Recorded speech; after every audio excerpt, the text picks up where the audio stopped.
নেদারল্যান্ডসে মানবাধিকার পুরস্কারে মনোনীত সানজিদা ইসলাম তুলিকে মির্জা ফখরুলের অভিনন্দন।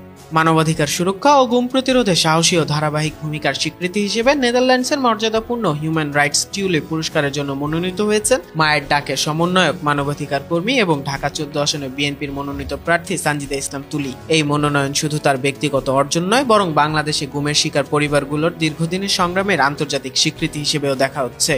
বিএনপির সহ দপ্তর সম্পাদক মোহাম্মদ মনির হোসেনের স্বাক্ষরিত এক প্রেস বিজ্ঞপ্তিতে এই অর্জনের জন্য তুলিকে আন্তরিক অভিনন্দন জানিয়েছেন বিএনপির মহাসচিব মির্জা ফখরুল ইসলাম আলমগীর। অভিনন্দন বার্তায় তিনি বলেন, সানজিদা ইসলাম তুলির মনোনয়ন বাংলাদেশের জন্য গর্বের বিষয়। গুমের শিকার ব্যক্তিদের পরিবারগুলোর পাশে দাঁড়িয়ে তার নিরলস কাজ মানবাধিকার আন্দোলনে এক অনন্য দৃষ্টান্ত স্থাপন করেছে।